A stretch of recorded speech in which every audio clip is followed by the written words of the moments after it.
Right ഇഷ്യൂവിൽ വരുന്ന ഒരു important ആയിട്ടുള്ള ടോപ്പിക്കാണ് വാല്യൂ ഓഫ് റൈറ്റ്. ആദ്യമേ തന്നെ നമുക്ക് റൈറ്റ് ഇഷ്യൂ എന്താണെന്നുള്ളത് നോക്കാം.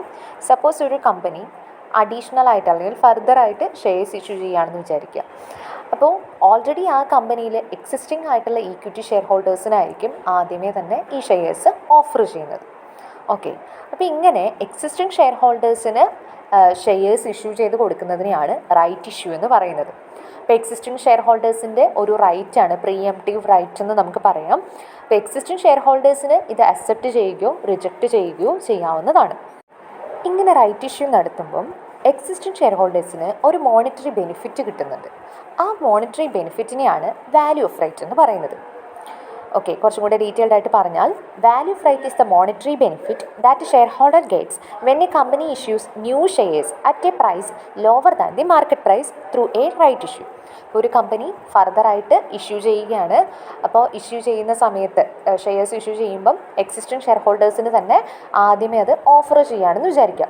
ഇനി എക്സിസ്റ്റിംഗ് ഷെയർ ഹോൾഡേഴ്സിന് അത് ഓഫർ ചെയ്യുമ്പം ആ കമ്പനിയുടെ ഷെയറിൻ്റെ മാർക്കറ്റ് പ്രൈസിനേക്കാൾ ലോവർ പ്രൈസിലാണ് ഇഷ്യൂ ചെയ്യുന്നത് എന്നുണ്ടെങ്കിൽ അവിടെ ഷെയർ ഹോൾഡർക്ക് എന്ത് കിട്ടുന്നുണ്ട്? ഒരു മോണിറ്ററി ബെനിഫിറ്റ് കിട്ടുന്നുണ്ട്. ആ മോണിറ്ററി ബെനിഫിറ്റിനെയാണ് വാല്യൂ ഓഫ് റൈറ്റ് അല്ലെങ്കിൽ വാല്യൂ ഓഫ് പ്രീഎംപ്റ്റീവ് റൈറ്റ് എന്ന് പറയുന്നത്. വാല്യൂ ഓഫ് റൈറ്റ് കാൽക്കുലേറ്റ് ചെയ്യുന്നതിന് വേണ്ടി രണ്ട് മെത്തേഡ്സ് അവൈലബിൾ ആണ്. ഒന്നാമത്തെ മെത്തേഡ് എന്ന് പറയുന്നത് ഒരു ഫോർമുല നമുക്ക് യൂസ് ചെയ്തിട്ട് ചെയ്യാനുള്ളതേ ഉള്ളൂ.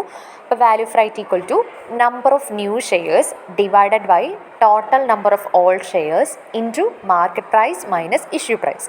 അതായത് ആദ്യമേ നമ്മൾ റൈറ്റ് ഷെയർ എത്ര നമ്പർ ഓഫ് റൈറ്റ് ഷെയർസ് ആണ് ഇഷ്യൂ ചെയ്യുന്നത് എന്നുള്ളത് കണ്ടുപിടിക്കുക. അതിനെയാണ് നമ്മൾ നമ്പർ ഓഫ് ന്യൂ ഷെയർസ് എന്ന് പറയുന്നത്. അത് ഡിവൈഡഡ് ബൈ നമ്മുടെ എക്സിസ്റ്റിംഗ് ആയിട്ടുള്ള എത്ര നമ്പർ ഓഫ് ഷെയർസ് ഉണ്ടോ അതിനൊപ്പം തന്നെ നമ്മൾ എന്ത് ചെയ്യുക? റൈറ്റ് ഷെയർസ് എത്ര പുതിയ ഷെയർസ് നമ്മളിപ്പോൾ ഇഷ്യൂ ചെയ്യുന്നുണ്ട്. അപ്പോൾ existing shares plus right shares അതിൻ്റെ നമ്പറിനെയാണ് total number of all shares എന്ന് പറയുന്നത്. ഇൻറ്റു ആ എക്സിസ്റ്റിംഗ് ഷെയറിന് മാർക്കറ്റുള്ള പ്രൈസ് എന്താണോ ആ മാർക്കറ്റ് പ്രൈസിൽ നിന്നും നിലവിൽ ഈ റൈറ്റ് ഷെയർ ഇഷ്യൂ ചെയ്യുന്ന പ്രൈസ് നമുക്ക് ലെസ് ചെയ്ത് കഴിഞ്ഞാൽ വാല്യൂ ഓഫ് റൈറ്റ് നമുക്ക് കാൽക്കുലേറ്റ് ചെയ്യാനായിട്ട് സാധിക്കും. ഇനി ഇതിൽ രണ്ടാമത്തെ മെത്തേഡിൽ ഒരു 3 സ്റ്റെപ്പായിട്ടാണ് നമുക്ക് ചെയ്യാനുള്ളത്. അവിടെ ഡയറക്റ്റ് ഫോർമുല യൂസ് ചെയ്യേണ്ട, നമുക്ക് സ്റ്റെപ്പ് ബൈ സ്റ്റെപ്പായിട്ട് ചെയ്യണമെന്നുണ്ടെങ്കിൽ അവിടെ നമുക്ക് ഫോളോ ചെയ്യേണ്ട ഒരു മെത്തേഡാണിത്. അപ്പോൾ ആദ്യമേ ഇവിടെ നമ്മൾ ചെയ്യേണ്ടത് എല്ലാ ഷെയർസിൻ്റെയും ടോട്ടൽ പ്രൈസ് കാൽക്കുലേറ്റ് ചെയ്യുക എന്നുള്ളതാണ്. അതായത് എക്സിസ്റ്റിംഗ് ഷെയർസിൻ്റെ മാർക്കറ്റ് പ്രൈസിനോടൊപ്പം റൈറ്റ് ഷെയർസിൻ്റെ ഇഷ്യൂ പ്രൈസ് ആഡ് ചെയ്യുന്നു. അപ്പോൾ നമുക്ക് ടോട്ടൽ പ്രൈസ് കിട്ടും. ഇനി സ്റ്റെപ്പ് 2 വന്നിട്ട് ആവറേജ് പ്രൈസ് കാൽക്കുലേറ്റ് ചെയ്യാനാണ്. അതായത് നമ്മൾ സ്റ്റെപ്പ് 1 ടോട്ടൽ പ്രൈസ് കണ്ടുപിടിച്ചിട്ടുണ്ടല്ലോ. ആ total price divided by number of existing shares plus number of right shares കിട്ടുക. അപ്പോൾ നമുക്കൊരു ആവറേജ് പ്രൈസ് കിട്ടും. ഇനി ആവറേജ് പ്രൈസിനെ നമ്മൾ തിയറട്ടിക്കൽ മാർക്കറ്റ് പ്രൈസ് എന്ന് പറയുന്നുണ്ട്. അപ്പോൾ തിയറട്ടിക്കൽ മാർക്കറ്റ് പ്രൈസ് എന്താണെന്ന് ചോദിച്ചാൽ ആവറേജ് പ്രൈസ് എന്നാണ് എഴുതേണ്ടത്. ഇനി മൂന്നാമത്തെ സ്റ്റെപ്പിലാണ് നമ്മൾ വാല്യൂ ഓഫ് റൈറ്റ് ഡിറ്റർമൈൻ ചെയ്യേണ്ടത്. അതായത് നമ്മൾ മാർക്കറ്റ് പ്രൈസ് നമുക്ക് ഓൾറെഡി ക്വസ്റ്റ്യനിൽ തന്നിട്ടുണ്ടായിരിക്കും. ആവറേജ് പ്രൈസ് നമ്മളിപ്പോൾ സ്റ്റെപ്പ് ബൈ സ്റ്റെപ്പായിട്ട് കണ്ടുപിടിച്ചിട്ടുണ്ട്. അപ്പോൾ മാർക്കറ്റ് പ്രൈസിൽ നിന്നും ആവറേജ് പ്രൈസ് എന്ത് ചെയ്യുക? ലെസ് ചെയ്യുക. അതിനെയാണ് വാല്യൂ ഓഫ് റൈറ്റ് എന്ന് പറയുന്നത്. ഒരു കമ്പനി റൈറ്റ് ഇഷ്യൂ ചെയ്യുമ്പോൾ അവരുടെ ഷെയർ ക്യാപിറ്റലിലും ആ ഒരു ഇൻക്രീസ് ഉണ്ടാവും. അപ്പോൾ എത്ര പെർസെൻറ്റേജ് ഇൻക്രീസ് ആണ് അവിടെ സംഭവിച്ചതെന്ന് കാൽക്കുലേറ്റ് ചെയ്യുന്നതിന് വേണ്ടി നമുക്കൊരു സിമ്പിൾ ഫോർമുലയുണ്ട്. Increase in share capital after right issue. Right ഇഷ്യൂവിന് ശേഷം എത്ര ഇൻക്രീസ് ആണ് ഉണ്ടായത്, അതായത് റൈറ്റ് ഇഷ്യൂവിൻ്റെ ടോട്ടൽ എമൗണ്ട് അവിടെ എഴുതിയാൽ മതി. Divided by share capital before right issue. Right issue ചെയ്യുന്നതിന് മുൻപ് എക്സിസ്റ്റിംഗ് ആയിട്ട് എത്ര ഷെയർ ക്യാപിറ്റൽ ഉണ്ട് ഇൻറ്റു 100 ചെയ്താൽ നമുക്ക് എന്ത് കിട്ടും? Percentage increase in share capital നമുക്ക് കാൽക്കുലേറ്റ് ചെയ്യാനായിട്ട് സാധിക്കും.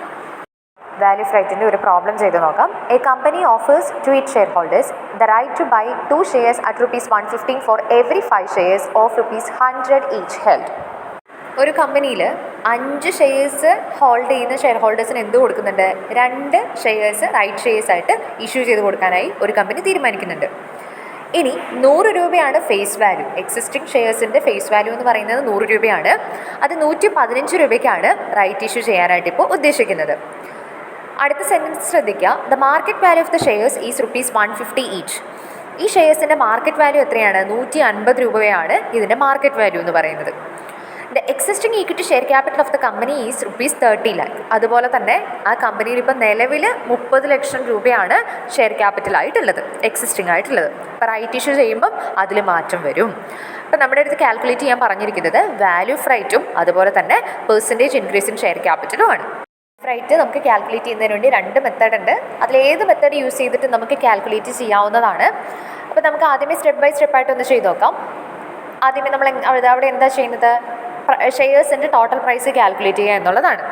അപ്പോൾ എക്സിസ്റ്റിംഗ് ഷെയർസിൻ്റെ മാർക്കറ്റ് പ്രൈസാണ് ആദ്യമേ കാൽക്കുലേറ്റ് ചെയ്യേണ്ടത്. അപ്പോൾ നമുക്കറിയാം ഫോർ എവറി 5 ഷെയർസ്, അപ്പോൾ 5 ഷെയർസാണ് അവിടെ എക്സിസ്റ്റ് ചെയ്യുന്നതെന്ന് പറയുന്നുണ്ട്. അപ്പോൾ 5 ഷെയർസിൻ്റെ മാർക്കറ്റ് പ്രൈസ് എത്ര തന്നിട്ടുണ്ട്, 150 രൂപ വെച്ചിട്ടാണ് മാർക്കറ്റ് പ്രൈസ് നമുക്ക് തന്നിരിക്കുന്നത്. അപ്പോൾ എക്സിസ്റ്റിംഗ് ഷെയർസിൻ്റെ മാർക്കറ്റ് പ്രൈസ് 5 × 150 ചെയ്യുക, അപ്പോൾ നമുക്ക് 750 കിട്ടും. ഇനി ഇതിനോടൊപ്പം റൈറ്റ് ഷെയർസ് എത്രയാണോ ഇഷ്യൂ ചെയ്യുന്നത് അതിൻ്റെ നമ്പറിനോടൊപ്പം എന്ത് ചെയ്യുക, അതിൻ്റെ ഇഷ്യൂ പ്രൈസ് മൾട്ടിപ്ലൈ ചെയ്യുക. അപ്പോൾ നമ്മൾ 5 ഷെയറിന് 2 ഷെയറാണ് റൈറ്റ് ഷെയർസ് ആയിട്ട് ഇഷ്യൂ ചെയ്ത് കൊടുക്കുന്നത്. അപ്പോൾ 2 × അതിൻ്റെ ഇഷ്യൂ പ്രൈസ് എന്ന് പറയുന്നത് 115 രൂപയാണ്. അപ്പോൾ 2 × 115 ചെയ്യുക, അപ്പോൾ നമുക്ക് 230 കിട്ടും. ഇത് രണ്ടും കൂടി ആഡ് ചെയ്യുമ്പോൾ 980 ആണ് ടോട്ടൽ പ്രൈസായിട്ട് നമുക്ക് കിട്ടുന്നത്. ഇനി അടുത്ത സ്റ്റെപ്പിൽ നമ്മൾ ആവറേജ് പ്രൈസ് കാൽക്കുലേറ്റ് ചെയ്യുക എന്നുള്ളതാണ്. ആവറേജ് പ്രൈസ് കാൽക്കുലേറ്റ് ചെയ്യാൻ എന്ത് ചെയ്താൽ മതി, നമ്മൾ ടോട്ടൽ പ്രൈസ് കണ്ടുപിടിച്ചിട്ടുണ്ട് 980 എന്ന് കണ്ടുപിടിച്ചിട്ടുണ്ട്, അത് divided by total number of shares ചെയ്താൽ മതി.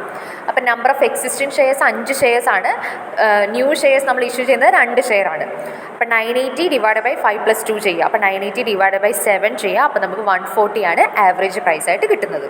ദെൻ ഫൈനലി നമ്മൾ വാല്യൂ ഓഫ് റൈറ്റ് കാൽക്കുലേറ്റ് ചെയ്യാൻ പോവാണ്. വാല്യൂ ഓഫ് റൈറ്റ് കാൽക്കുലേറ്റ് ചെയ്യാൻ എന്ത് ചെയ്താൽ മതി, മാർക്കറ്റ് പ്രൈസ് പെർ ഷെയറിൽ നിന്നും ആവറേജ് പ്രൈസ് പെർ ഷെയർ കുറച്ചാൽ മതി. അപ്പോൾ മാർക്കറ്റ് പ്രൈസ് പെർ ഷെയർ എന്ന് പറയുന്നത് നമുക്ക് ക്വസ്റ്റ്യനിൽ തന്നിട്ടുണ്ട് 150 ആണ് എന്ന് തന്നിട്ടുണ്ട്.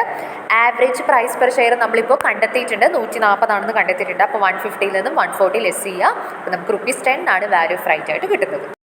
ഡയറക്റ്റ് ഫോർമുല യൂസ് ചെയ്തിട്ടും ഇത് കണ്ടുപിടിക്കാൻ പറ്റും അല്ലേ. ഇപ്പോൾ ഡയറക്റ്റ് ഫോർമുല എന്ന് പറയുന്നത് എന്താണ്, number of new shares divide by total number of all shares. അതായത് റൈറ്റ് ഷെയർസ് എത്രയാണ് ഇഷ്യൂ ചെയ്യുന്നത്, ഇപ്പോൾ 2 ഷെയർസാണ് ഇഷ്യൂ ചെയ്യുന്നത്. ടോട്ടൽ നമ്പർ ഓഫ് ഷെയർസ് എന്ന് പറയുന്നത് 7 ആണ്. അതായത് 5 എക്സിസ്റ്റിംഗ് ഷെയറും 2 റൈറ്റ് ഷെയറും, അങ്ങനെ ടോട്ടൽ 7. അപ്പോൾ 2/7 ഇൻറ്റു മാർക്കറ്റ് പ്രൈസ് എന്ന് പറയുന്നത് എത്രയാണ്, 150 എന്ന് നമുക്ക് തന്നിട്ടുണ്ട്. അതിൽ നിന്ന് ഇഷ്യൂ പ്രൈസ് ലെസ് ചെയ്യുക. ഇഷ്യൂ പ്രൈസ് എന്ന് പറയുന്നത് 150. അപ്പോൾ 2/7 ഇൻറ്റു 150 മൈനസ് 115 ചെയ്യാം. ഓക്കെ, അപ്പോഴും നമുക്ക് ₹10 തന്നെയാണ് കിട്ടുന്നത്. ഇനി ഇവിടെ നമുക്ക് കാൽക്കുലേറ്റ് ചെയ്യേണ്ടത് ഷെയർ ക്യാപിറ്റലിൻ്റെ പെർസെൻറ്റേജ് ചേഞ്ച് ആണ്. അതായത് എത്രത്തോളം ഇൻക്രീസ് സംഭവിച്ചു എന്നുള്ളത് നമുക്ക് കണ്ടുപിടിക്കണം. അപ്പോൾ പ്രസൻറ്റ് ക്യാപിറ്റൽ എന്ന് പറയുന്നത് എത്രയാണ്, 30 lakh കമ്പനിക്ക് ഉണ്ട്. അപ്പോൾ റൈറ്റ് ഇഷ്യൂ ചെയ്യുമ്പോൾ എത്രയായിരിക്കും, റൈറ്റ് ഇഷ്യൂ ചെയ്യുമ്പോൾ കിട്ടുന്ന ക്യാപിറ്റൽ എത്രയാണെന്നുള്ളത് നമ്മൾ ആദ്യമേ കണ്ടുപിടിക്കുക. അപ്പോൾ ഓരോ 5 ഷെയറിനും 2 റൈറ്റ് ഷെയറാണ് ഇഷ്യൂ ചെയ്യുന്നത്. അപ്പോൾ 30 lakh ഇൻറ്റു 2/5 ചെയ്യുമ്പോൾ നമുക്ക് 12 lakh കിട്ടും. അപ്പോൾ 12 lakh ആണ് നമുക്ക് റൈറ്റ് ഇഷ്യൂ ചെയ്യുന്നതിൽ കൂടി നമുക്ക് കിട്ടുന്ന ക്യാപിറ്റൽ എന്ന് പറയുന്നത്.